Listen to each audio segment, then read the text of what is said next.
LCF. LCF. La Chine en français. Jean-Marc Jancovici, vous êtes associé pour Carbone 4 et président de Shift Project, un think tank spécialisé dans la transition carbone. Est-ce que vous pouvez nous en dire un peu plus sur ces activités ? Alors, tout ce qui tourne autour du changement climatique et de la transition énergétique occupe ma vie professionnelle et associative depuis maintenant une quinzaine d'années. Carbone 4 est une société qui s'occupe de transition énergétique, c'est-à-dire qu'elle regarde pour les entreprises clientes où sont les risques à rester comme elle est actuellement et les opportunités si elle a envie de faire différemment. The Shift Project est un think tank donc, qui fait ce que les Anglais appelleraient de l'advocacy, c'est-à-dire que c'est une entité qui milite pour la décarbonation de l'économie. Dit autrement, The Shift Project milite pour que les activités productives des hommes deviennent de plus en plus indépendantes des combustibles fossiles, à la fois pour des questions climat, parce que si on utilise trop de combustibles fossiles, on fait courir des risques à l'humanité au travers d'une modification climatique qu'elle ne sera pas capable de gérer dans de bonnes conditions, et également pour des questions d'approvisionnement énergétique, puisqu'il y a déjà sur Terre des zones, dont l'Europe, qui sont sous stress d'approvisionnement de combustibles fossiles. Et donc, rester dépendant de ces combustibles fossiles, c'est en gros se condamner à enchaîner les récessions les unes derrière les autres et à voir son destin vous échapper un peu plus chaque jour. Donc deux activités qui finalement tournent un petit peu autour des mêmes questions, c'est-à-dire justement ce que vous venez d'appeler la décarbonation de l'économie, c'est bien ça ? Absolument. Carbone 4, en gros, c'est la facette commerciale de l'affaire. Je prends un acteur et je réponds à la question qui l'intéresse lui. The Shift Project, c'est je prends la société dans son ensemble et je réponds aux questions qui intéressent la société dans son ensemble. D'accord. The Shift Project, donc ça veut dire shifter, c'est-à-dire transformer, un projet de transformation. Comment ça fonctionne alors ? Quelles sont les solutions que vous proposez pour transformer l'économie ? Alors transformer l'économie, on le sait depuis très longtemps, ça fait à la fois des gagnants et des perdants. Si on décarbone l'économie, les gens qui vendent des centrales à charbon seront pas contents. Les gens qui vendent des voitures pour partie seront pas contents. Les gens qui vendent des chaudières à fioul seront pas contents. Les gens qui vendent des usines pour faire de la matière plastique avec du pétrole seront pas contents. Donc il y a un certain nombre de gens qui perdent. Et puis il y a un certain nombre de gens qui gagnent. Alors, par exemple, les gens qui vendent des isolants pour les bâtiments, ils sont contents. Les gens qui vendent des vélos, ils sont contents. Les gens qui vendent des trains, ils peuvent être contents. Pas toujours, mais ils peuvent être contents. Les gens qui vendent de quoi faire soi-même ses conserves, ils sont contents. Enfin bref, vous avez un certain nombre de gens qui sont contents. Par-delà les sempiternels fabricants d'éoliennes et de panneaux solaires, auxquels on n'échappe jamais quand on parle de ce genre de sujet. D'accord. On en reparlera plus tard des énergies renouvelables. Comment ça fonctionne alors quels conseils vous leur donnez pour passer, par exemple... Oui, donc pour finir sur la présentation de The Shift, alors comme à l'âge que j'ai fini d'être naïf, en gros, si on veut que les choses avancent, il faut s'appuyer sur ceux qui vont être contents et essayer de faire en sorte que ceux qui seront pas contents, on les entende le moins possible. Et donc on essaye au sein du Shift de faire quelque chose qui est très cynique, qui est de faire le lobby de ceux qui sont contents. D'accord. Donc aujourd'hui, par exemple, vous pouvez nous donner un petit exemple ? Alors dans les membres concret fondateurs du Shift, on va trouver par exemple Bouygues. Donc, dont l'activité de réhabilitation de locaux pourrait être grandement favorisée dans un monde qui s'occupe sérieusement de la contrainte carbone. On trouve la SNCF, on trouve EDF, on trouve Saint-Gobain, on trouve Schneider. Donc on trouve des gens qui ont intérêt à ce qu'on mette une contrainte croissante sur l'utilisation des combustibles fossiles. Mais qui sont des pollueurs. Ah ben, tout le monde est pollueur. Vous savez, la vie pollue. On ne sait pas Enfin, faire. des gros pollueurs. Alors, ça dépend. Certains oui, certains non. Et puis par ailleurs, dans cette affaire, vous avez deux voies que vous pouvez choisir. La première, c'est la suppression du pêcheur. Donc quelqu'un fait quelque chose de pas bien et votre combat est de le supprimer. Une deuxième voie qui est celle qu'on a choisie, c'est la rédemption du pêcheur. C'est-à-dire que les pêcheurs sont tellement nombreux sur Terre, puisque vous avez 7 milliards d'êtres humains qui polluent tous, plus ou moins, et en particulier 2 milliards d'êtres humains qui polluent déjà beaucoup et beaucoup trop. Pour que la situation reste en l'état. Ça, c'est nous dans les pays développés. Oui, et puis même les classes moyennes chinoises sont déjà dans ce cadre-là. Donc, en gros, vous savez, les émissions par tête en France sont les mêmes que les émissions par tête en Chine. Donc, ce qu'on a appelé pendant un temps les pays en voie de développement ou les pays émergents, ils ont parfaitement émergé, merci. Ils sont déjà à un niveau qui est excessif par rapport à ce qu'il faudrait avoir pour garder un climat stable. Donc, 2 milliards de personnes, ça fait quand même beaucoup à supprimer. Donc on va plutôt essayer de viser la rédemption du pêcheur plutôt que la suppression. Donc pour les entreprises, c'est pareil. C'est-à-dire que si on veut supprimer toutes les entreprises qui sont de près ou de loin dépendantes des combustibles fossiles, aujourd'hui vous supprimez à peu près tout. Donc le but du jeu, c'est de s'appuyer sur des gens qui ont globalement intérêt, je dis bien globalement intérêt, ça ne veut pas dire qu'ils font pas par ailleurs des choses qui sont pas terribles, pour essayer de faire progresser la cause, parce que l'idée c'est que ces gens-là ont un porte-voix qui est beaucoup plus important que celui d'un individu, et donc si eux commencent à être convaincus que c'est dans cette direction-là qu'il faut aller pour le bien de leurs propres affaires, ça fait un effet de levier sur la décision publique qui sera beaucoup plus fort que d'avoir simplement quelques individus qui s'agitent. Et alors, est-ce que vous arrivez à les convaincre? Vous dites que c'est le cas pour des grandes entreprises comme Bouygues, EDF, mais quels sont les résultats de cette action pour le moment en général? Alors, The Shift est un nouveau-né, on a 5 ans. Donc aujourd'hui, on a un bilan qui est nécessairement à la mesure de cette existence raisonnablement jeune. Mais il y a déjà quelques petites choses qu'on a réussi à faire passer. Alors il se trouve qu'avant de créer le Shift, j'ai travaillé avec Nicolas Hulot pendant un certain nombre d'années et j'ai notamment été co-auteur du Pacte écologique. Et ce travail a eu un effet direct dans la mise en place de la taxe carbone en France.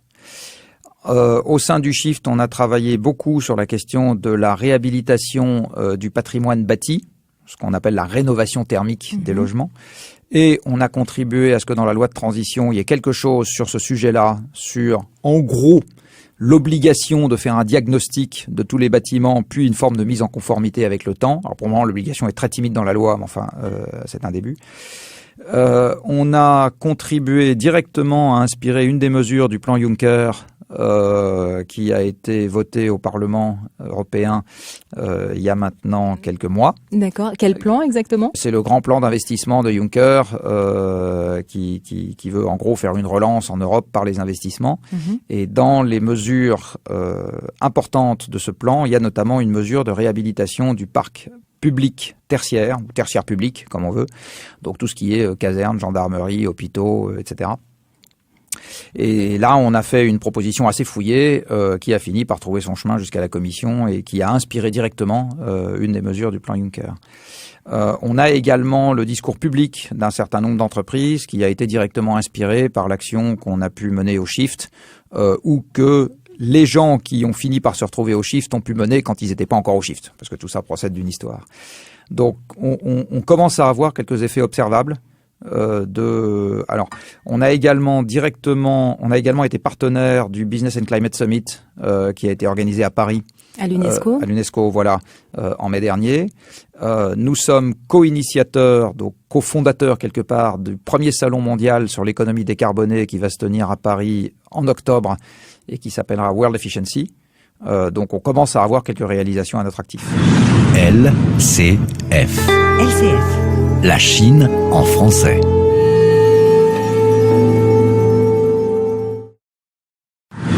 LCF. La Chine en français.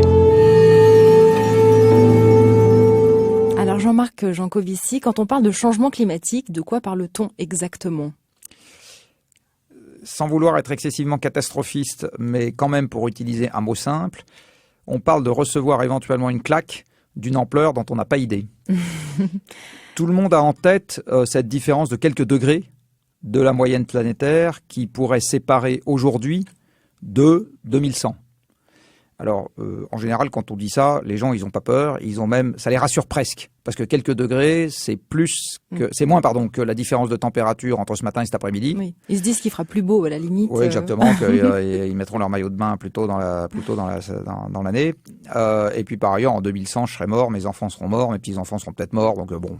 Tout va bien. On va aller s'occuper de boucler les fins de mois d'abord, et ensuite on verra pour ça. Alors en fait, un élément fondamental qu'il faut avoir en tête, c'est de comprendre ce que signifie quelques degrés de variation de la moyenne planétaire quand on regarde le passé. Et on a un précédent, pas en un siècle, mais en 10 000 ans. C'est la dernière déglaciation. Quand la Terre est passée du dernier maximum glaciaire, c'est-à-dire le moment où il faisait le plus froid de l'ère quaternaire, il y a 20 000 ans, au climat que nous connaissons aujourd'hui, eh bien, la moyenne planétaire n'a augmenté que de 5 degrés. Et quand il faisait 5 degrés plus froid, le niveau de l'océan était plus bas de 120 mètres, Les moyennes latitudes, et donc par exemple l'Europe et une bonne partie de la Chine, ressemblaient au nord de la Sibérie actuelle. Vous aviez pas de Scandinaves parce qu'ils étaient sous la glace. Il y avait une énorme calotte glaciaire qui était posée sur toute la Scandinavie et sur le nord de l'Écosse. Et à cette époque-là, tout ce que la France était capable de nourrir, par exemple, c'était 100 000 bonshommes. 100 000. Et la différence, il n'y avait pas de forêt en Europe, donc la différence entre ce paysage et celui qu'on connaît aujourd'hui, c'est juste 5 degrés de réchauffement de la moyenne planétaire. Et c'est quelque chose qui s'est passé en 5 à 10 000 ans. D'accord. Donc 0,1 degré par siècle. Si on applique à une situation de départ, qui est celle que nous connaissons aujourd'hui, un réchauffement moyen de même amplitude, parce que la variation de température dans la journée, elle ne dit rien sur la moyenne. La moyenne planétaire, elle est remarquablement stable à l'échelle du siècle, si on ne touche pas au climat. Donc, appliquer au climat planétaire une élévation de même amplitude en un siècle, c'est une déstabilisation d'une telle ampleur qu'il va y avoir des problèmes d'accès à l'alimentation, d'accès à l'eau, d'accès aux ressources écosystémiques. Il n'y aura plus de bois, ou plus de forêt, ou plus, etc. De dommages aux infrastructures, parce que l'élévation du niveau de la mer, ça va vous faire des Katrina de plus en plus fréquents. L'élévation de la température, ça va vous dilater les cathédrales, dilater les lignes électriques, fissurer les bâtiments, etc.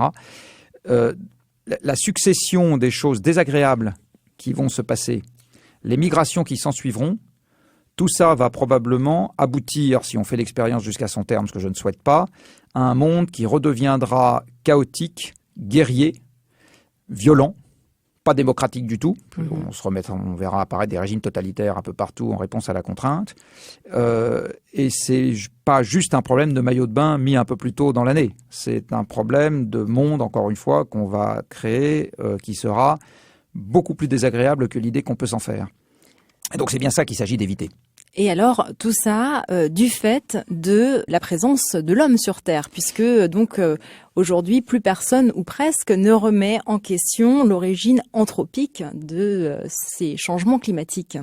Alors, le climat a toujours varié. Si on regarde il a varié. Il y a eu des ères glaciaires, des ères plus chaudes. Il y a probablement eu, dans un passé très lointain, des moments où la Terre était presque quasiment totalement glacée. Il y a eu aussi, dans le passé lointain, des épisodes où la moyenne planétaire était probablement 10 degrés plus élevée qu'aujourd'hui, donc à l'époque des dinosaures, par exemple. Donc, le fait que le climat est varié, ça, c'est quelque chose de normal. Ce qui est en train de se passer en ce moment, c'est que l'homme est en train de devenir le premier facteur de changement climatique à l'échelle du siècle et que ce changement s'apprête à être beaucoup plus rapide que ce que la nature sait faire toute seule en termes de variation climatique. Et c'est la rapidité qui pose un vrai problème. Alors, ce qui est à l'origine de l'affaire, c'est une variation brusque de ce qu'on appelle l'effet de serre. Alors, l'effet de serre est quelque chose qui est parfaitement naturel et présent sur Terre depuis des milliards d'années et qui est la caractéristique qu'a l'atmosphère d'être opaque au rayonnement infrarouge émis par la Terre. Qui protège finalement la Terre des rayons du Soleil. Alors, non, c'est dans l'autre sens que ça se passe. Dans l'atmosphère, il y a deux effets qui sont distincts et qui nous intéressent. Il y a un premier effet de protection qui est lié à la couche d'ozone, qui est d'empêcher les rayons ultraviolets les plus durs d'arriver jusqu'à la surface terrestre. Et ça, c'est quelque chose qui nous intéresse beaucoup, parce que s'il n'y avait pas cette protection, la vie ne pourrait pas prendre place. En gros, les ultraviolets durs détruiraient les molécules complexes qui permettent à la vie d'exister. On a par contre un autre effet qui est un effet de type couverture, c'est-à-dire que l'opacité de l'atmosphère aux rayons infrarouges émis par la surface, parce que le sol chauffe quand il reçoit la lumière du soleil, et donc il émet des infrarouges. Et il se trouve que l'atmosphère, à cause de la présence de certains gaz en son sein, est opaque à ces infrarouges. Et historiquement, il y a eu une variation de cette opacité, alors l'essentiel du temps naturel, volcanisme l'a fait varier, etc. Et puis, en ce moment, c'est l'homme qui est en train d'accroître cette opacité en rajoutant très rapidement dans l'atmosphère des gaz à effet de serre qui sont des gaz qui s'en vont pas vite, en gros. Donc si on en émet beaucoup sur un laps de temps court, ce qu'on est en train de faire, il reste là longtemps avant de s'en aller. Et tant qu'il reste là, eh bien, ils augmentent cette opacité aux infrarouges, et le fait que l'atmosphère soit plus opaque aux infrarouges fait que ça confine la chaleur près du sol. Donc l'augmentation de l'effet de serre rend la planète plus chaude près du sol. Soit dit en passant, ça refroidit en même temps le haut de l'atmosphère, puisque la chaleur, elle traverse moins bien l'atmosphère, donc on va dire c'est plus chaud près du bas, plus froid près du haut. Et la vitesse à laquelle ça se produit en ce moment est telle que ça va causer des désordres en quantité croissante dans la manière dont les hommes sont organisés, Donc ça va faire des surprises en quantité croissante et des trucs qu'on va pas aimer. Alors, on disait tout à l'heure que les climato-sceptiques étaient pratiquement inexistants aujourd'hui, mais enfin, ils existent toujours. Qu'est-ce qu'on peut leur répondre à ces personnes qui doutent encore de ces changements climatiques, qui constatent que finalement, il fait pas tellement plus chaud que quand on était enfant ou qu'il y a une vingtaine d'années, et que du coup, ce que disent les scientifiques, finalement, ça n'a pas tellement de sens. Alors, je vais prendre un parallèle qui vaut ce qui vaut. Vous êtes jeune marié, très amoureux ou très amoureuse, et un de vos meilleurs amis vient vous expliquer que la veille, il a eu votre conjoint dans les bras de quelqu'un d'autre. Une partie des gens vont pas avoir envie d'y croire. T'es sûr, c'était pas quelqu'un qui lui ressemblait, t'avais pas bu un verre, t'avais pas oublié tes lunettes chez toi, t'avais pas une poussière dans l'œil. Bon, donc pourquoi est-ce qu'on a ce genre de réaction? Parce que de temps en temps, on vous apprend des choses dont les conclusions sont tellement désagréables que vous préféreriez que le fait ne soit pas valide. D'accord? Donc si ça se trouve, votre ami a malheureusement très bien vu, mais vous n'avez vraiment pas envie d'y croire, donc vous allez essayer de trouver toutes les raisons qui font qu'il pourrait avoir vu de travers. Bon. C'est exactement pareil en ce qui concerne le climato-scepticisme. C'est-à-dire que l'essentiel, même la totalité des climato-sceptiques que j'ai eu à connaître par leurs écrits dans mon existence, sont des gens qui n'ont pas la capacité de remettre en cause la science qui va derrière la question du changement climatique, mais qui par contre sont fondamentalement dérangés par les conséquences. Et puis il y a des intérêts économiques aussi derrière. Ça fait partie des raisons d'être dérangé. Oui. Alors la première partie des dérangés entre guillemets, et c'est ceux qui dominent aux États-Unis, sont les gens qui disent cette affaire-là, au fond, c'est une manifestation du monde fini. Si on accepte que c'est un vrai problème, alors on accepte qu'il va falloir se restreindre dans l'utilisation de quelque chose. Alors vous savez que le slogan des États-Unis depuis l'origine, c'est « No limits ». Donc l'idée même de la restriction est quelque chose qui est absolument pas dans le code génétique de la mentalité américaine. C'est un truc qui est inenvisageable. Et la meilleure preuve de la validité de cette explication, c'est que le changement climatique d'origine anthropique est considéré comme légitime par 80% des démocrates, c'est-à-dire les habitants des côtes, ceux qui sont ouverts sur le monde et ceux qui habitent dans des villes qui sont déjà grosses, et donc la contrainte physique, ils voient déjà ce que c'est, parce que les urbains, en général, ils sentent plus la contrainte physique. En ville, l'espace est confiné, on respire pas bien, la nourriture coûte cher, enfin bon, bref. Donc la contrainte physique, on la voit déjà. Et les républicains, c'est-à-dire ceux du centre, les héritiers du Far West, quelque part, là où il n'y a pas de limite, là où, etc., à 10%, ils acceptent l'idée que le changement climatique est d'origine anthropique. La différence est importante. Oui, entre 10 et 80, on peut dire que la différence est importante.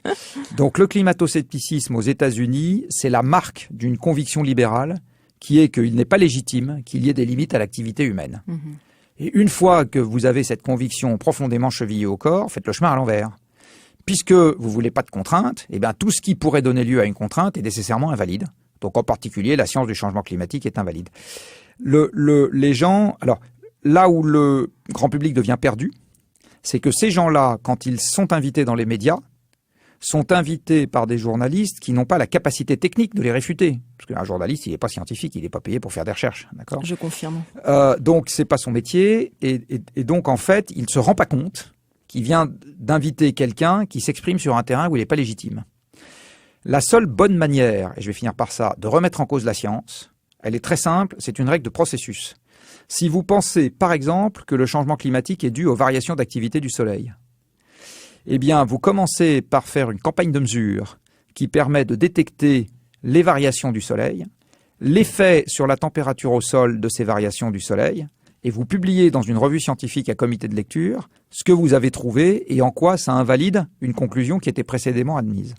Tant que vous n'avez pas fait ça, vous êtes irrecevable à aller vous promener dans les médias grand public en disant « moi je pense que ».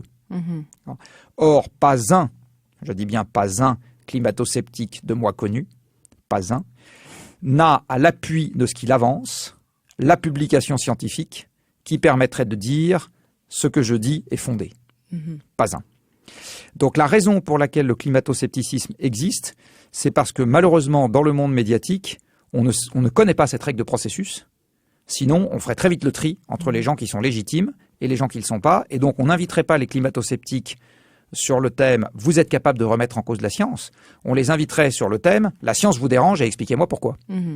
Mais c'est tout le problème aussi de ces questions de climat, c'est que, comme vous le disiez à l'instant, un journaliste, mais pas seulement les journalistes, on ne sait pas très bien comment tout ça fonctionne quand on n'est pas un scientifique, justement, et il est très difficile de se faire une opinion. Et lorsqu'un climato-sceptique prend la parole, pourquoi ne pas justement l'écouter au même titre que quelqu'un d'autre? On est d'accord.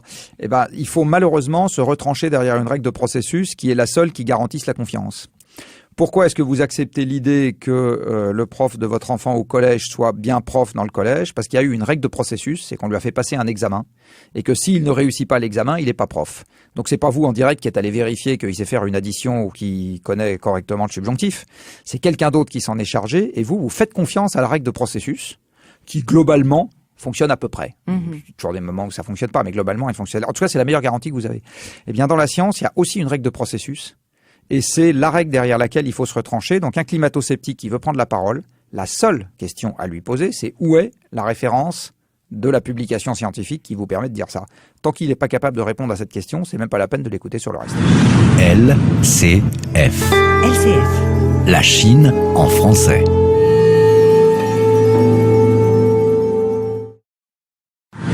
LCF. La Chine en français. Jean-Marc Jancovici, on va maintenant parler des conséquences des changements climatiques. Quelles pourraient donc concrètement être ces conséquences d'un point de vue humain et du point de vue de la planète?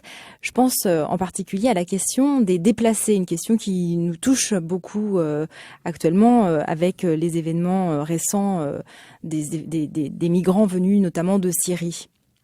Alors si on part de ce que physiquement est le changement climatique, c'est-à-dire une augmentation de l'effet de serre, c'est-à-dire une énergie qui a plus de mal à s'échapper de la surface terrestre, il y a un certain nombre de choses qui vont se produire et chacune est susceptible d'avoir des effets positifs en de rares endroits, négatifs l'essentiel du temps. Alors le premier effet, c'est une élévation de la température. L'élévation de la température, en tant que telle, peut avoir des effets. Par exemple, sur les dommages aux infrastructures. Vous avez des caténaires, les caténaires se dilatent et crac, le train n'avance plus. Vous avez des lignes électriques, les lignes électriques se dilatent, elles touchent le sol et crac, ça prend feu, c'est déjà arrivé, etc. Un deuxième effet, c'est que ça va modifier le cycle de l'eau. Alors sur une terre plus chaude, globalement, il y a plus d'eau qui s'évapore. Il faut quand même se rappeler, même si c'est pas là qu'on habite, que les 2/3 de la planète sont couverts d'eau. Donc s'il fait plus chaud, plus d'eau s'évapore. Du coup, il va globalement pleuvoir plus. Mais ce plus de précipitations va être plus mal réparti. Là où aujourd'hui il pleut déjà pas beaucoup, il va pleuvoir encore moins, notamment le pourtour du bassin méditerranéen et les tropiques, et les saisons sèches dans les pays de mousson. Et là où il pleut beaucoup, il va pleuvoir encore plus. Donc il faut s'attendre à avoir de plus en plus souvent des inondations en Angleterre l'hiver, des inondations en Europe du Nord l'hiver et des moussons un peu violentes. D'accord, mais pourquoi alors cette répartition Parce que c'est comme ça que le système fonctionne. Malheureusement, rentrer dans les détails un peu techniques, ça serait compliqué. Parce qu'on intensifie en gros, on intensifie la circulation dans les cellules de Hadley, si vous voulez tout savoir, qui organisent la circulation à grande échelle de l'atmosphère et font que les tropiques c'est sec et l'équateur et les moyennes latitudes et hautes latitudes c'est plus humide. D'accord. Alors, qu'est-ce que ça va provoquer, cette modification du cycle de l'eau? Sécheresse, ça veut dire que là où on est déjà limite pour assurer la production agricole, on sera encore plus. Et là, je peux faire un lien direct, par exemple, avec le pourtour du bassin méditerranéen qui est en train de s'assécher. Ça, conjugué au fait que de temps en temps, il y a des problèmes sur les importations, ça a directement déclenché le printemps arabe, par exemple. Vous avez ensuite d'autres endroits où, à l'opposé, le fait qu'il fasse plus humide et plus doux, ça va intensifier les ravageurs de toute nature qui vont s'attaquer au bois, aux cultures. Donc vous allez voir arriver des champignons, des moisissures, de l'oïdium, etc. C'est déjà en train de se passer aussi. Les insectes qui mangent le bois ou qui mangent les cultures ne seront pas tués l'hiver parce qu'il ne fera pas assez froid. Miam miam. Vous allez ensuite avoir une élévation du niveau de l'océan. L'élévation du niveau de l'océan va rapprocher du bord de mer toutes les infrastructures qui s'y trouvent. Or, historiquement, toutes les villes sont implantées à côté de l'eau, soit de la mer, soit d'une rivière, parce que c'était ça qui permettait d'avoir du transport facile de produits un peu massifs, les pierres pour la construction, éventuellement les céréales, etc., tant qu'on n'avait pas les routes et les engins à moteur qui circulent dessus. Donc regardez, toutes les villes anciennes, où qu'elles soient, sont traversées par un cours d'eau en Europe ou sont au bord de la mer. Donc, alors, les inondations, ça va concerner les villes au bord d'un cours d'eau. Et la hausse du niveau de la mer va concerner les villes en bord de mer, avec la probabilité qui va augmenter qu'à la faveur d'un tsunami qui n'a rien à voir avec le changement climatique, d'une tempête qui peut ne rien avoir avec le changement climatique, d'un ouragan, etc., si c'est plus près du bord de mer, vous allez augmenter les dégâts. Les infrastructures de bord de mer, vous avez plein de trucs qui sont vitaux. Les ports, une bonne partie des centrales électriques, par exemple, toutes les centrales électriques japonaises sont en bord d'eau, parce qu'il faut une source froide pour le refroidissement de la centrale. Donc les centrales sont très volontiers, si elles sont pas en bord de mer, elles sont en bord de rivière, mais elles sont volontiers en bord de mer. C'est plus commode pour l'acheminement du charbon aussi. Vous avez ensuite, dans les autres choses qui vont se passer, un dépérissement des écosystèmes, toujours à cause de sécheresse et ou inondations. Une fois que je mets tout ça bout à bout, ça veut dire que les endroits où il fait bon vivre et les endroits où il fait pas bon vivre vont se modifier. Historiquement, quand les gens étaient nomades, ce qui se passait à ce moment, c'est que les gens se déplaçaient. C'est-à-dire qu'ils allaient des endroits où il fait bon vivre. Mais depuis qu'on est sédentaire, le premier réflexe, c'est de s'adapter là où on est toujours. C'est quand même compliqué de se déplacer avec ses ports, ses raffineries, ses écoles et Notre-Dame de Paris sur le dos. On préfère quand même les laisser là où ils sont et puis continuer à vivre à côté et essayer de s'adapter. Mais ça ne tient qu'un temps. Et modifier éventuellement l'environnement, d'ailleurs, ça ne tient qu'un temps, parce que s'il n'y a plus rien à manger là où il y a Notre-Dame de Paris, il faudra quand même qu'on bouge. Bon. Et à ce moment, bouger pour aller où? Et là, vous avez que deux options. Ou bien vous bougez pour aller là où il y a déjà quelqu'un et le quelqu'un ne sera pas content de vous voir arriver. Et ça va être le problème des réfugiés climatiques. Mais les réfugiés climatiques, si ça se trouve, ça sera pour partie nous. Faut pas croire que ça va juste être... Et les réfugiés climatiques, à cause de ce que je viens d'expliquer, seront le plus souvent des migrations de voisinage. D'accord. C'est-à-dire, on va dans la ville la plus proche vivable. Ce qui est en train de se passer en ce moment avec les réfugiés syriens. Oui, les réfugiés syriens, ils partent pas aux États-Unis ou au Brésil. Ils vont à côté, quoi. Alors à côté, c'est de l'autre côté de la Méditerranée. Donc on va bouger pas très loin de là où on est. Et s'il y a des gens là où on arrive qui sont pas contents de nous voir arriver, ça va déclencher des tensions. Et s'il y a personne là où on arrive, c'est qu'il n'y a pas d'infrastructure. Et donc il faut tout recommencer à zéro. Et donc on repart au Moyen-Âge direct. Donc dans un cas comme dans l'autre, cette affaire-là va créer des tensions in fine politiques, sociales, économiques de toute nature. Et après, il faut lire dans le marc de café ou avoir une boule de cristal pour être capable de prédire exactement ce qui peut se passer. Enfin, il y a des projections qui existent. On peut même voir des animations sur des sites internet sur lesquels on peut jouer à voir à quel niveau la mer allait monter sur la surface de la Terre en fonction des degrés d'élévation de température. Oui. Alors c'est en fonction des degrés et c'est en fonction de l'échéance, parce que la réponse de l'océan est quelque chose qui va prendre beaucoup plus de temps que la réponse de l'atmosphère, parce que l'océan c'est une grande baignoire, une baignoire de 4 km de profondeur. Donc le temps que le supplément de chaleur qu'on crée en surface se propage dans toute la couche océanique, ça va prendre des milliers d'années. Or ce qui fait monter le niveau de l'eau, c'est tout simplement le fait que l'eau chaude se dilate, enfin, occupe plus de volume que l'eau froide. Donc, quand vous chauffez l'eau qui est dans la grande baignoire océanique, comme le fond, il bouge pas, eh bien, le niveau de l'eau monte. L'eau se dilate et le niveau de l'eau monte. Et le temps que la vague de chaleur se propage jusqu'au fond de l'océan, ça va prendre des milliers d'années. Donc, pendant des milliers d'années, le niveau de l'eau va continuer à monter. Donc, quand on regarde où en sera le niveau de la mer, il faut préciser si c'est 2100, 2200, 2300, 3000, 4000, 5000. À température égale. Oui. Même si la température ne bouge plus, le niveau de l'eau va continuer à monter. Et il va continuer à monter pour une deuxième raison, c'est qu'on n'est pas très loin d'avoir enclenché la fonte irréversible du Groenland. Ça va prendre 1 millier d'années. La fonte des glaciers. Mais à l'arrivée, c'est 6 mètres d'eau en plus. On a un risque également sur une partie de l'Antarctique, qu'on appelle la calotte antarctique de l'Ouest. C'est aussi 6 mètres d'eau en plus. Donc là, on est en train de jouer l'Antarctique tout court. Pour le moment, on ne le voit pas bouger, mais on est quand même déjà en train de prendre un risque sur 10 à 15 mètres d'élévation du niveau de l'océan en quelques siècles, 1 millier d'années. Donc, évidemment, vous ne serez pas là, moi non plus, c'est encore plus loin que 2100, mais par contre, les villes de bord de mer qui sont là depuis des siècles ou des millénaires, on ne va pas les déménager en une semaine, ni même en un siècle.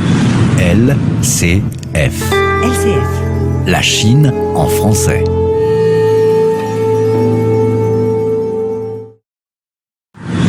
LCF. La Chine en français. Jean-Marc Jancovici, quand on parle de réchauffement climatique, il faut bien sûr parler de la question de l'énergie et des ressources.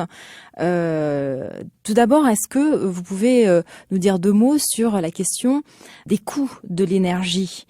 À combien évalue-t-on ces coûts aujourd'hui ? En quoi sont-ils un frein à la croissance future finalement ? Alors, en fait, le coût de l'énergie n'est pas directement ce qui gêne ou pas la croissance. Ce qui gêne ou pas la croissance, c'est le volume. Alors, mais je vais quand même commencer par parler du coût. Alors, je vais d'abord vous surprendre en vous disant que l'énergie est gratuite.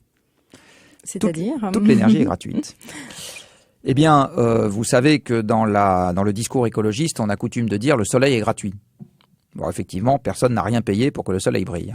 Mais personne n'a rien payé non plus pour que le pétrole existe. Les gisements de pétrole se sont formés en quelques dizaines de millions d'années avec des processus tout à fait naturels pour lesquels il n'y a pas une personne sur Terre qui ait payé le moindre centime. Non, mais par contre, on le paye à l'arrivée, disons. Oui, mais le soleil aussi, parce que vous devez payer le travail des gens qui vous fournissent le dispositif pour récupérer l'énergie solaire. Et ben, le pétrole, c'est pareil. Vous devez payer le travail des gens qui vous fournissent le dispositif pour récupérer le pétrole. Et puis, vous devez aussi payer un propriétaire dans l'affaire. Alors, pour le pétrole, vous devez payer celui qui a eu la chance d'être assis sur le tas de pétrole, ou exactement sur le gisement de pétrole, ou sur le tas de charbon. Mais en ce qui concerne le soleil ou le vent, par exemple, vous devez aussi payer le propriétaire de l'endroit où vous allez mettre le panneau solaire ou l'éolienne. Donc, dans tous les cas de figure, vous payez un propriétaire et vous payez du travail. Et le fabricant de panneaux photovoltaïques. Donc, vous ne payez que des hommes. D'accord. Oui, bien sûr. En fait, dans notre convention économique, les ressources naturelles sont gratuites. Le patrimoine génétique des abeilles existe sans que personne n'ait rien payé. Le patrimoine génétique des chênes existe sans que personne n'ait rien payé. L'océan existe sans que personne n'ait rien payé. Les moustiques existent, malheureusement, sans que personne n'ait rien payé. Ainsi que les souris qui dérangent un certain nombre de gens. Donc tout ça existe sans qu'on ait rien payé. Et de la même manière, le pétrole, le charbon, le gaz, l'uranium, les chutes d'eau, le vent, le soleil, le bois qui brûle, tout ça existe sans qu'on ait rien payé. Donc le coût de l'énergie ne reflète qu'une chose, c'est la quantité de travail, parce qu'en fait, payer, c'est payer des hommes, c'est la quantité de travail et la quantité de rente qu'il faut payer à quelqu'un pour passer d'une énergie qui est gratuite à l'énergie sortie de l'environnement et mise à votre disposition. Parce que l'énergie, elle doit déjà être dans l'environnement pour qu'on puisse s'en servir. Oui, voilà, ça ne nous amène pas à grand-chose. On ne sait pas inventer l'énergie. Voilà, de voir une rivière passer ou... Il faut pas le sortir de l'environnement. Or, ça c'est de la physique. Plus l'énergie dans l'environnement elle est déjà présente sous forme concentrée et facile à extraire, moins il va vous falloir de travail pour sortir 1 kWh de l'environnement, et donc moins ça sera cher. Donc quand on est historiquement, qu'est-ce qui s'est passé ? On est passé des énergies renouvelables, les premières énergies utilisées par les hommes, ça a été le bois de feu, puis le vent qui a fait avancer les premiers bateaux, le soleil qui a séché les premières récoltes, etc. Donc les énergies renouvelables, c'est les premières et les seules qu'on ait utilisées très longtemps, la traction animale, tous ces trucs-là. Un jour, on est passé au charbon, première énergie non renouvelable qu'on a utilisée de manière significative. Même avant, on avait utilisé l'hydroélectricité. En 1900, les chutes d'eau, c'était le mode dominant de production électrique. Alors, on produisait beaucoup moins d'électricité qu'aujourd'hui, hein, une centaine de fois moins en gros. Mais c'était l'hydroélectricité qui était le mode dominant de production. Hein. Où ça, en France ? En Europe. En Europe. Alors ailleurs qu'en Europe, à l'époque, la civilisation industrielle, ça n'existait pas trop. Donc c'était vraiment le mode dominant. Et puis on est passé au charbon de manière croissante, et le charbon permet d'extraire avec la même quantité de travail plus de kilowattheures de l'environnement, parce que c'est déjà présent sous forme plus concentrée. Puis ensuite, on est passé au pétrole, qui représentera l'optimum historique auquel les hommes ont eu accès, parce que c'est le plus dense énergétiquement par litre, c'est très facile à extraire, c'est extrêmement facile à transporter et à stocker parce que c'est liquide. Et c'est la raison pour laquelle c'est l'énergie qui s'est imposée dans les transports, parce que c'est l'énergie qu'il est le plus facile à une machine d'emmener avec elle quand elle se déplace. Quand on est passé du pétrole au gaz, on est descendu d'un cran dans la densité énergétique. Dans 1 litre de gaz, vous avez 1000 fois moins d'énergie que dans 1 litre de pétrole. Donc du coup, le gaz, c'est beaucoup plus compliqué à transporter et à stocker que le pétrole. C'est pas plus compliqué à extraire, mais c'est beaucoup plus compliqué à transporter et à stocker. C'est la raison pour laquelle le pétrole est une énergie mondiale et le gaz est une énergie régionale. Quand on passe du gaz au nucléaire, on perd encore un cran dans la facilité d'emploi. Le nucléaire, c'est très concentré, mais c'est tellement concentré justement que ça demande des grosses machines compliquées pour pas faire de bêtises quand on s'en sert. Et quand on passe du nucléaire aux énergies renouvelables poète-poète modernes qui excitent tant le grand public et les journalistes, on perd encore un cran dans la facilité de mise en œuvre, parce qu'on accède à une énergie qui est très diffuse. L'air qui se déplace, c'est pas beaucoup d'énergie, et 1 mètre carré, ça récupère pas beaucoup de soleil, et qui en plus est non pilotable. Non pilotable, c'est-à-dire Parce que ça arrive quand ça a décidé d'arriver. Oui. Donc par définition, le soleil brille la journée, la nuit c'est plus dur. Et le vent en Europe, il passe quand il y a une dépression, et sinon il n'y a pas de vent, et c'est pas vous qui commandez les dépressions. Donc les énergies renouvelables modernes sont plus difficiles. Voilà. Donc le coût, il varie en fonction de cette difficulté ou pas à extraire de l'énergie de l'environnement. Donc l'énergie la moins chère aujourd'hui, et de très loin, c'est le kilowattheure de pétrole. Il faut savoir que le coût technique d'extraction d'un kilowattheure de pétrole d'un gisement à terre au Moyen-Orient, c'est une fraction de centime. Ah oui, c'est ça coûte 0,3 centimes. 0,3 centimes. D'accord. En face de ça, le PV, même à la fameuse parité réseau, il vous en coûte 10, donc il vous en coûte 30 fois plus. D'accord. Et ça, c'est de la physique et on n'y peut rien. Alors, il y a quand même un problème concernant ces énergies non renouvelables, donc, c'est que, elles s'épuisent. Et aujourd'hui, on parle de pic mondial en ce qui concerne le gaz, le pétrole ou même le charbon.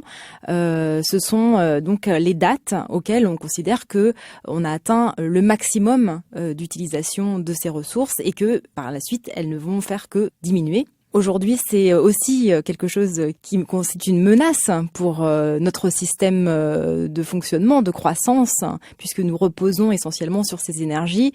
Est-ce que vous pouvez nous en dire plus sur ces notions de pic de ressources? Oui, alors les combustibles fossiles qui doivent leur nom au fait que c'est des fossiles, puisque le charbon est un reste de végétaux qui ont poussé il y a 300 millions d'années, une grosse fougère, et le pétrole et le gaz, c'est des restes de plancton, qui a vécu n'importe quand entre il y a 50 millions d'années et il y a 150 millions d'années. Voilà. Donc ces combustibles fossiles, ils ont 2 caractéristiques. D'abord, ils s'épuisent effectivement parce qu'ils ont, en gros, quand il faut 50 millions d'années pour faire du pétrole ou du gaz, aux échelles de temps qui nous intéressent, les temps historiques, on peut considérer qu'il n'y en aura pas plus entre le début et la fin de la civilisation industrielle de l'humanité. Donc, plus on tape dedans, moins il en reste. Ça, c'est le premier problème. Puis le deuxième problème, c'est qu'il cause des émissions de CO2 et donc il cause du changement climatique. Donc en gros, plus on tape vite dedans et plus on a vite 2 problèmes, qui est qu'il en reste de moins en moins et par ailleurs, on a un gros changement climatique à gérer. Oui, mais enfin, s'il y en a moins, on va donc moins émettre de carbone dans l'atmosphère. Donc la question, c'est est-ce que le premier problème va régler le deuxième? Voilà. Alors malheureusement, non. Ah bon. C'est une question de timing finalement. Absolument, et de quantité. Parce que sur la question climatique, en fait, pour respecter l'objectif des 2 degrés, qui est ce qu'on a en tête, il faut garder un chiffre en mémoire. On a encore le droit d'émettre à l'avenir la moitié du CO2 qu'on a déjà émis dans le passé. Donc je prends tout le CO2 que l'humanité a émis entre 1850 et 2000, enfin 2014, 2015. Je divise ça par 2 et c'est ce que j'ai encore le droit d'émettre à l'avenir. Alors que je l'émette en 10 ans ou que je l'émette en 150 ans. Voilà. Alors que nous sommes beaucoup plus nombreux sur Terre. Sinon, on ne tiendra pas l'objectif des 2 degrés. D'accord. Et alors ça, c'est plus...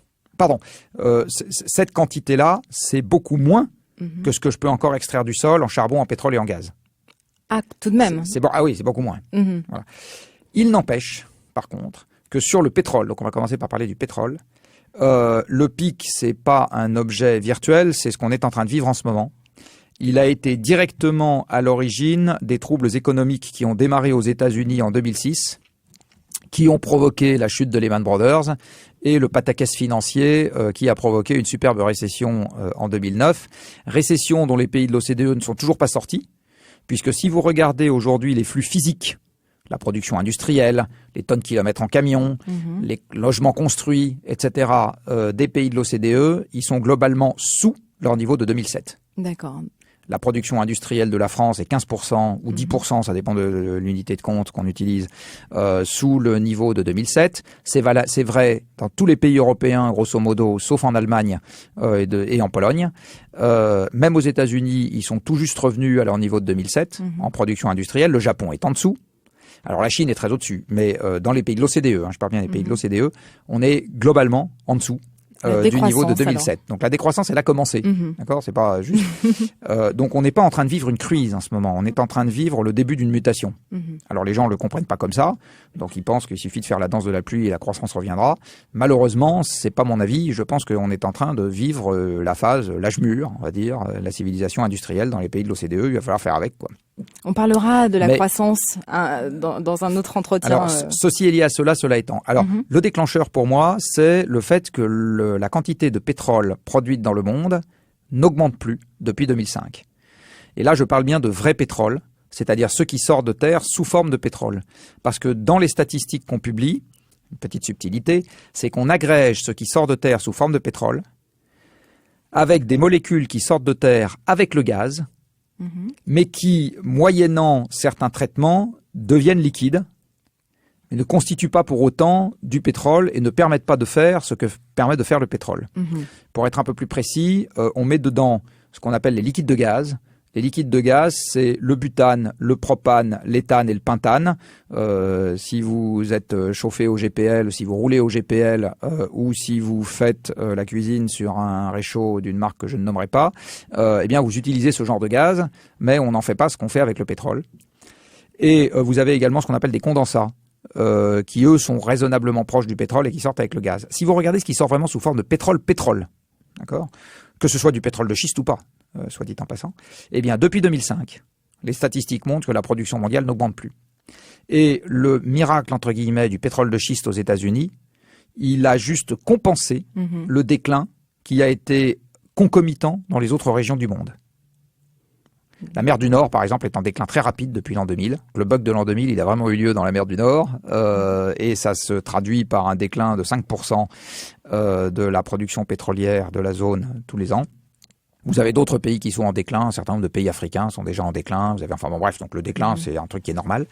Et au niveau mondial, donc ça n'augmente plus depuis 2005. Ça va même, à mon avis, baisser dans les années à venir parce que la baisse très forte du prix du baril qu'on observe en ce moment va diminuer les investissements de 20 à 40%, parce que plein de projets sont plus rentables, en 2015. Et si les investissements n'ont pas lieu, alors il n'y a pas de projet additionnel pour compenser le déclin naturel des champs déjà en exploitation. Et donc la production globale de pétrole dans le monde devrait se tasser un peu. S'il y a moins de pétrole, il y a moins d'échanges, il y a moins de camions qui roulent, il y a moins de voitures qui roulent, il y a moins d'avions qui volent, etc. Donc il y aura moins de PIB. Donc on va, à mon avis, vers un nouveau soubresaut dans la sphère financière, n'importe quand, entre, je sais pas, maintenant et 3 ans. Dire les choses. Donc c'est pas une vue de l'esprit. Le pic pétrolier, on y est déjà, ou plus exactement, on est sur un pic très écrasé qu'on appelle un plateau. Donc on est au maximum plus ou moins quelque chose, et puis on oscille dessus, et on va continuer à osciller dessus pendant encore quelques années. Je sais pas si ça va être 2, 5 ou 10. Et derrière, la production va se mettre à décliner pour de bon. Et que, comme automobiliste, je trouve ça désagréable, va malheureusement rien changer à l'affaire. Ça va descendre et il va falloir faire avec. Ça va évidemment poser un problème majeur à tout l'urbanisme qu'on a créé. Très compliqué de se déplacer en banlieue sans voiture, très compliqué de faire tourner une usine sans voiture, sans camion, etc. Donc ça va poser un problème majeur à ce niveau-là. Alors le gaz, si on a comme contrainte que la géologie, c'est-à-dire si on dit le changement climatique, je m'en fiche, on est plutôt rendu aux alentours de 2030. Et le charbon est un vrai sujet de débat, parce que les chiffres sur le charbon sont beaucoup plus compliqués à avoir que les chiffres sur toute autre forme d'énergie. Ils sont difficiles à partager. Et j'ai tout vu entre 2020 et 2100. Ah oui, ça laisse une marge. Ça laisse une marge. Cela étant, même un pic charbon en 2020, c'est encore trop tard pour tenir l'objectif des 2 degrés.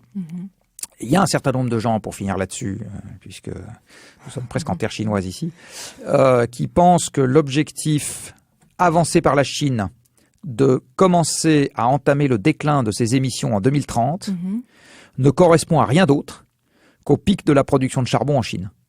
Dit autrement, il y a des gens qui disent ça c'est le scénario sans effort pour eux, parce que de toute façon, avec les ressources de charbon dont ils disposent, eh bien le pic de production du charbon, il le passerait en 2030. Ouais, voilà. Moi, je ne suis pas capable d'infirmer ou de confirmer cette vision.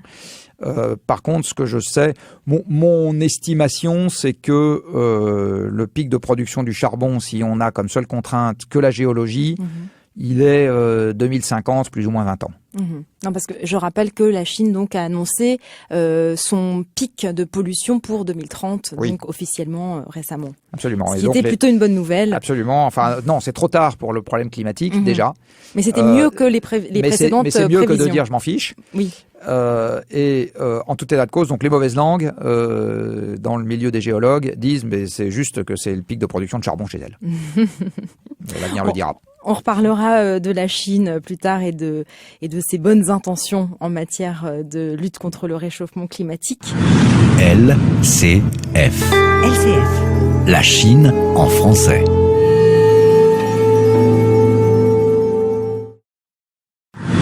LCF. La Chine en français. On va parler maintenant des énergies renouvelables. Jean-Marc Jancovici, quels sont les atouts et les faiblesses de ces fameuses énergies renouvelables que l'on présente parfois comme la solution miracle à tous nos problèmes concernant les changements climatiques et la pollution en général? Alors, première chose qu'il faut préciser, c'est que quand on dit énergie renouvelable, le réflexe pavlovien n'est pas le même selon le pays dans lequel on se trouve. Ah. Si vous dites énergie renouvelable devant un Norvégien, il va penser hydroélectricité. Oui. Si vous dites énergie renouvelable devant un Islandais, il va penser géothermie. Oui, en fonction des caractéristiques des pays dans lesquels on se trouve. Si vous dites énergie renouvelable devant un Suédois, il va penser hydroélectricité et biomasse. En France, quand vous dites éolienne, énergie renouvelable, vous pensez éolienne et panneaux solaires, et c'est aussi vrai en Allemagne. Je ne sais pas ce qu'il en est aux États-Unis, je ne sais pas ce qu'il en est en Chine. Toujours est-il que en France, quand vous dites donc énergie renouvelable, c'est éolienne et panneaux solaires, et il est à peu près impossible d'échapper à une illustration soit de panneaux solaires, soit d'éoliennes, quand vous avez un article qui explique qu'il faut faire des choses contre le changement climatique. Bon. Donc c'est vraiment devenu emblématique. Oui. Alors, les énergies renouvelables ont la caractéristique d'être, comme leur nom l'indique, renouvelables, mais elles ont souvent aussi la caractéristique d'être présentes dans l'environnement d'une telle manière que ça ne les rend pas aptes à faire tout le temps, n'importe comment et pour pas cher. Il y a deux énergies renouvelables qui sont plus intéressantes que les autres, qui sont l'hydroélectricité et la biomasse. Quand je dis plus intéressantes, c'est économiquement. Pour une raison assez simple, c'est que globalement, les énergies renouvelables sont diffuses. Le vent, c'est diffus, le soleil, c'est diffus, etc. Il y a deux cas de figure dans lesquels la nature a déjà fait un travail de concentration de cette énergie diffuse pour vous. C'est soit l'hydroélectricité, parce qu'elle a prévu des vallées dans lesquelles on peut concentrer l'eau 500 ou 1000 mètres au-dessus de l'endroit où on va installer une turbine. Et ça permettra de faire de l'électricité en grande quantité pour pas cher. Mais si vous n'avez pas les montagnes à 1000 mètres d'altitude au-dessus, enfin la vallée à 1000 mètres d'altitude au-dessus de la turbine, si vous devez faire ça avec vos petits bras musclés, un ouvrage en béton qui fait 1000 mètres de haut, ça va coûter un peu plus cher que si la nature s'en est chargée toute seule. Et la deuxième énergie renouvelable concentrée, c'est le bois, enfin la biomasse d'une manière générale, parce que la nature fait toute seule le travail de photosynthèse, qui consiste à prendre une énergie très diffuse, qui est l'énergie solaire, et à concentrer ça dans une énergie de stock, qui est le bois. Donc les deux énergies renouvelables qui coûtent pas cher, c'est le bois et l'hydroélectricité. Et soit dit en passant, quand vous regardez aujourd'hui dans l'approvisionnement énergétique mondial, ou exactement dans l'approvisionnement énergétique des pays du monde, qui a un très fort taux de pénétration des énergies renouvelables, vous allez trouver sans grande surprise les pays qui ont de très grandes surfaces de montagne par habitant et les pays qui ont de très grandes surfaces de forêt par habitant. Donc c'est pas un hasard que les Norvégiens, 4 millions d'habitants sur un pays qui est grand comme la moitié ou le tiers de la France, soient les champions de l'hydroélectricité, parce qu'ils ont plein de montagnes par habitant. C'est pas un hasard que les Suédois, 9 millions d'habitants sur un pays qui fait les 2 tiers de la surface française, à 70% couvert de forêt, soient les champions de la biomasse et de l'hydroélectricité. C'est pas un hasard que les Autrichiens soient les champions de l'hydroélectricité. C'est pas un hasard que les Brésiliens soient les champions, et plein d'énergies renouvelables dans leur mix. En Belgique, ça va être une autre paire de manches. Les éoliennes. Alors justement, on va y venir. Si vous prenez un pays plat et densément peuplé, donc densément peuplé, pas beaucoup de forêts, plat, pas beaucoup de montagnes, eh bien, où que vous soyez dans le monde, vous allez voir son approvisionnement en énergie renouvelable, en proportion, il est très faible. Allez dire, pas de problème, il n'y a qu'à mettre des panneaux solaires et des éoliennes partout. Comme on a affaire à une énergie très diffuse, et qui arrive de manière intermittente, puisque pas de soleil la nuit et pas de vent quand vous êtes en période anticyclonique, eh bien, donc l'énergie, elle est diffuse, elle est intermittente. Eh bien, les moyens qu'il va falloir déployer pour la collecter, la rendre utilisable et la stocker pour les moments où elle n'est pas disponible dans l'environnement, donc que vous ayez toujours de l'électricité quand il fait nuit, parce qu'on ne va pas vous obliger à regarder la télé quand il fait jour, on ne va pas obliger les gens à prendre le train pour rentrer chez eux juste quand il y a du soleil. Ou quand il y a du vent. Ou quand il y a du vent, ça ne marche pas bien. Voilà, faut prévoir des lits de camp. Donc, d'une manière générale, on va avoir besoin de la rendre utilisable à tout moment. Quand on pense qu'on en a besoin. Et donc, il va falloir stocker. Alors, le stockage de l'énergie, si l'énergie n'est pas disponible sous une forme qui s'y prête bien, ça coûte un bras. L'énergie très facile à stocker, c'est l'énergie liquide. Stocker du pétrole, ça coûte rien. Faites un gros réservoir et ça vous coûte une fraction de pourcent du prix que vous allez payer l'essence à la pompe. Ça vaut rien. Bon. Stocker du charbon, c'est un tout petit peu plus compliqué, mais c'est pas très compliqué quand même. Stocker du gaz, c'est un peu plus compliqué, mais c'est pas compliqué quand même non plus. Stocker un tas de bois. Stocker l'électricité, c'est monstrueusement compliqué parce que l'électricité ne se stocke pas en tant que telle. Faut la transformer en autre chose pour la stocker. Et cette transformation dans un sens et dans l'autre, c'est des pertes, c'est un dispositif de stockage approprié, c'est etc. Enfin, compliqué. Et donc ça coûte très cher. Quand vous regardez donc le kilowattheure que vous allez acheter aujourd'hui à votre fournisseur d'électricité préféré, vous allez le payer un peu plus de 10 centimes. Là-dedans, la production de l'électricité stricto sensu, c'est 4, 5. Si vous prenez un panneau solaire que vous mettez sur votre toit et que vous stockez dans une batterie d'un constructeur que je ne nommerai pas, c'est dans une batterie Tesla, eh bien, vous pouvez faire un petit calcul simple. Le kilowattheure va vous coûter 40 centimes. À comparer non pas aux 13 que vous payez quand vous l'achetez, parce que là-dedans il y a du coût d'acheminement du réseau, à comparer aux 4 de coûts de production aujourd'hui en France. Donc ça va vous coûter 10 fois plus cher. Et ça, c'est le reflet du fait que vous avez au départ une énergie qui est diffuse et qui est purement électrique, donc compliquée à stocker pour les moments où il n'y a pas de production et où vous en avez besoin quand même. La conséquence de ça, c'est que si vous regardez combien d'argent il faut investir pour produire la même quantité d'électricité disponible à la demande, avec des moyens de type éolien ou solaire, que ce qu'on a aujourd'hui avec des moyens dits conventionnels. Alors, le charbon, ça fait plein de CO2, c'est dégueulasse, on n'en veut pas. Mais hydroélectricité ou nucléaire, eh bien, il va falloir mettre 10 à 30 fois plus d'argent sur la table au moment des investissements pour avoir à l'arrivée la même quantité d'électricité. Et les ordres de grandeur sont tels que je pense qu'il est rigoureusement impossible de conserver la quantité d'énergie qu'on consomme aujourd'hui en faisant appel juste à des énergies renouvelables de type éolien et photovoltaïque. D'accord. Juste, ça passe pas. Consommer la quantité d'électricité qu'on consomme aujourd'hui quand vous n'êtes pas nombreux sur un territoire où il y a plein de montagnes, ça existe déjà. Les Norvégiens consomment 2 fois plus d'électricité par personne et par an que les Français. Et c'est 100% renouvelable. Mais encore une fois, ils sont 4 millions de personnes sur un territoire qui fait plus de 100 000 km², qui est essentiellement des montagnes. Et tout le problème, c'est l'échelle. Voilà. C'est l'échelle. Donc tous les gens qui pensent qu'on va conserver la civilisation occidentale avec juste des panneaux solaires et des éoliennes, malheureusement, courent derrière une chimère. Ça, c'est rigoureusement impossible. LCF. La Chine en français.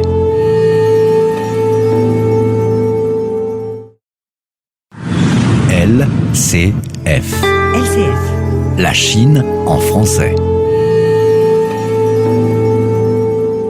Mais elles ont souvent aussi la caractéristique d'être présentes dans l'environnement d'une telle manière que ça ne les rend pas aptes à faire tout le temps, n'importe comment et pour pas cher. Il y a 2 énergies renouvelables qui sont plus intéressantes que les autres, qui sont l'hydroélectricité et la biomasse. Quand je dis plus intéressantes, c'est économiquement. Pour une raison assez simple, c'est que globalement, les énergies renouvelables sont diffuses. Le vent, c'est diffus, le soleil, c'est diffus, etc.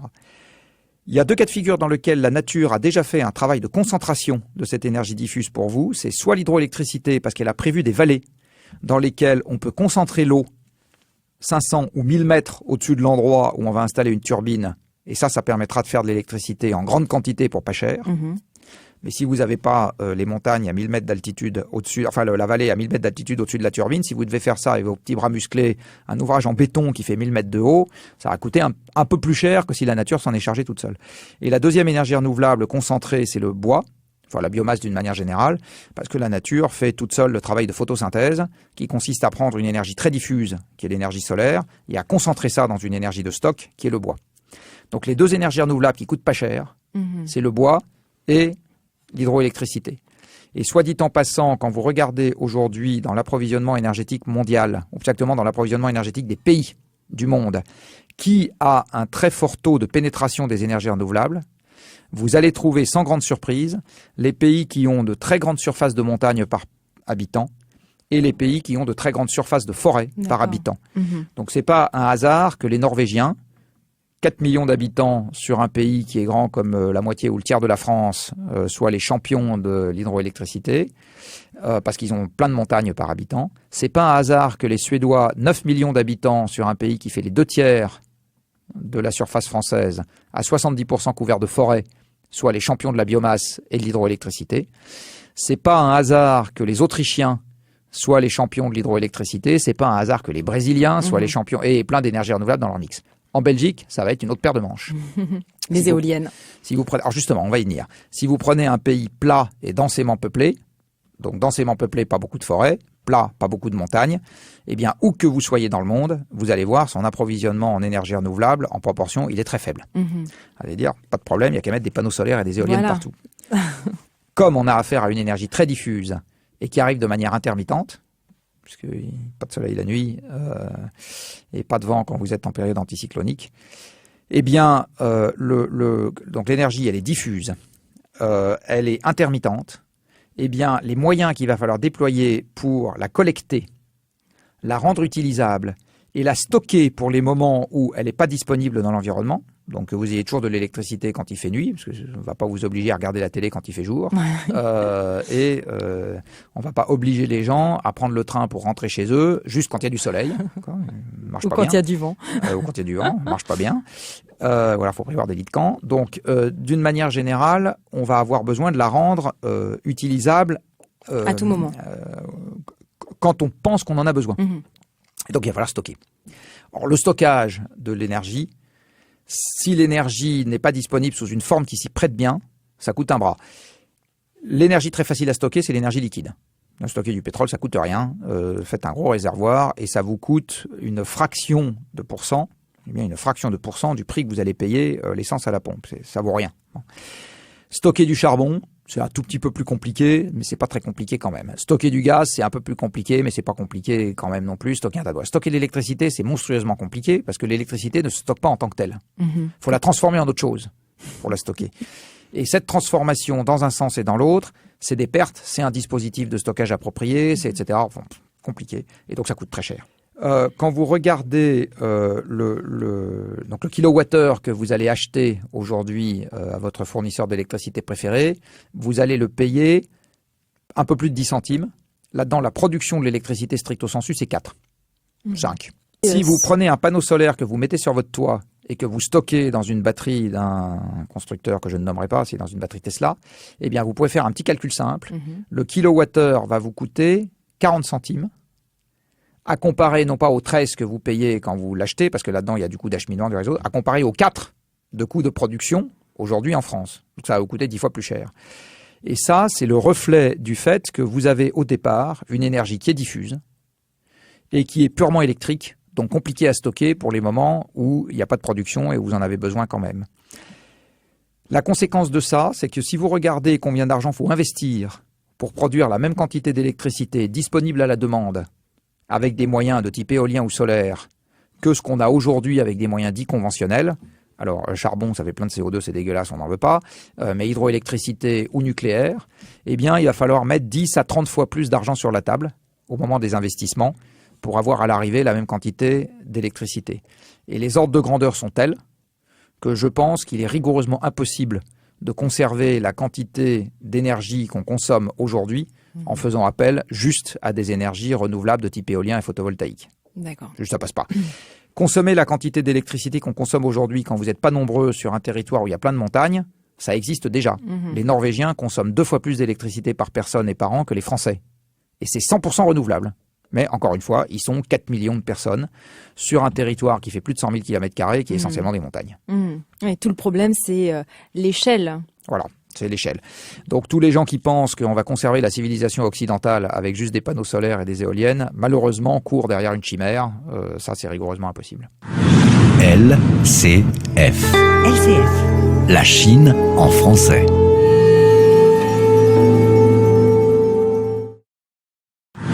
LCF. LCF. La Chine en français. Alors il y a une autre alternative bien connue, c'est le nucléaire. Alors c'est une source d'énergie qui semble être une solution, mais qui est fortement décriée du fait de sa dangerosité potentielle. En quoi c'est une solution ?